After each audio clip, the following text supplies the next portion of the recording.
সমাবেশ অনুষ্ঠিত হতে পারছে। আলহামদুলিল্লাহ রাব্বিল আলামিন।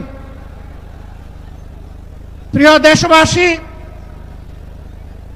আসরের নামাজের সময় আসন্ন হয়, আমি খুব সংক্ষেপে দুই একটি কথা বলেই সভাপতি সাহেবকে আমরা তার বক্তব্য প্রদান করার জন্য আহ্বান জানাবো ইনশাআল্লাহ।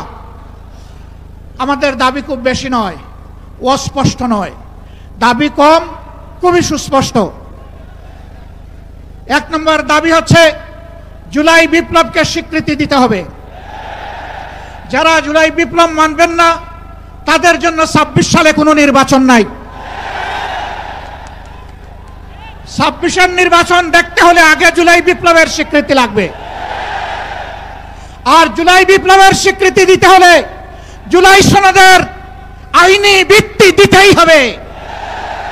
এই আইনি ভিত্তি ছাড়া কোনো নির্বাচন অনুষ্ঠান হওয়ার কোনো সম্ভাবনা নেই। কখন হবে এই আইনি ভিত্তির গোড়াপত্তন?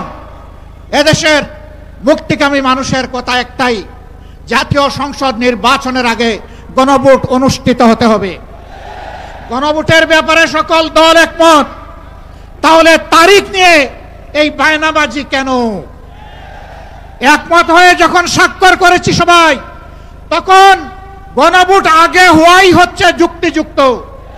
এর মধ্য দিয়ে আইনি ভিত্তির পাটাতন তৈরি হবে ইনশাআল্লাহ, এবং এর ভিত্তিতেই আগামী জাতীয় সংসদের নির্বাচন অনুষ্ঠিত হবে।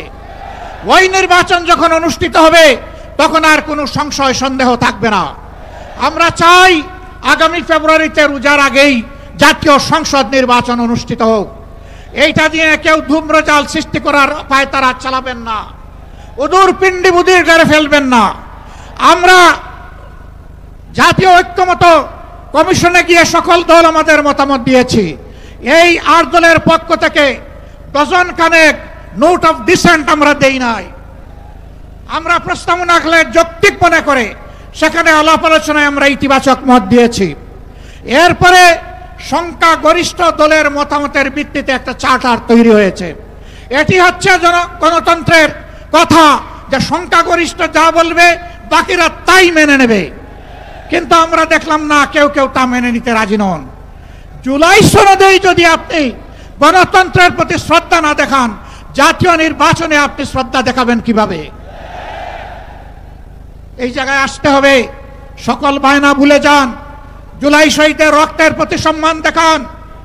জুলাইয়ে যারা লড়াই করেছে বুক টাত করে, যারা পঙ্গু আহত হয়ে এখনো দুঃখে দুঃখে কষ্ট করছে, মেহরবানি করে তাদের বুকের ভাষা বোঝার চেষ্টা করুন।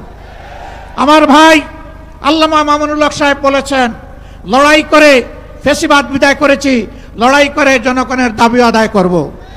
আমি স্পষ্ট ভাষায় বলতে চাই, কোনো দলের নয়, জনতার বিজয় হবে ইনশাআল্লাহ। জনতা কি চায় কান পেতে শোনার চেষ্টা করুন। যদি এই ভাষা বুঝতে ব্যস্ত হন, তাহলে নিজের পরিণতির জন্য যে বুঝতে ব্যর্থ হবেন তাকে তৈরি থাকতে হবে। আমরা কথা দিচ্ছি বাংলাদেশের জনগণকে, আমাদের সহযোদ্ধারা আমাদের হাতে এনে মুক্তির প্রাথমিক পরিবেশটা উপহার দিয়েছে। আমরা জনগণের মুক্তি আদায় করেই গড়ে ফিরবো ইনশাআল্লাহ।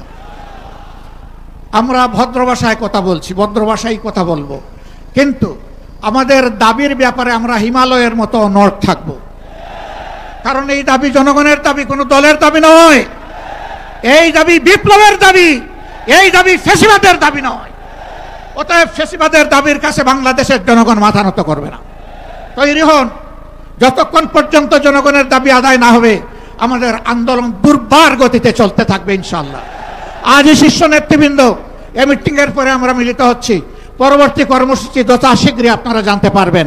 সেই কর্মসূচি বাস্তবায়নের জন্য প্রস্তুতি নেওয়ার আহ্বান জানিয়ে এবং সরকারকে জনগণের ভাষা বুঝে অতি শীঘ্র গণভোট আগে দেওয়ার সিদ্ধান্ত নেওয়ার আহ্বান জানিয়ে আমার বক্তব্য এখানেই শেষ করছি। আল্লাহ হাফেজ। বাংলাদেশ জিন্দাবাদ। আর দলীয় আজকে এই সমাবেশ জনগণের দাবি আদায়ের পাঠাতন হোক। আসসালামু আলাইকুম ওয়া রাহমাতুল্লাহ।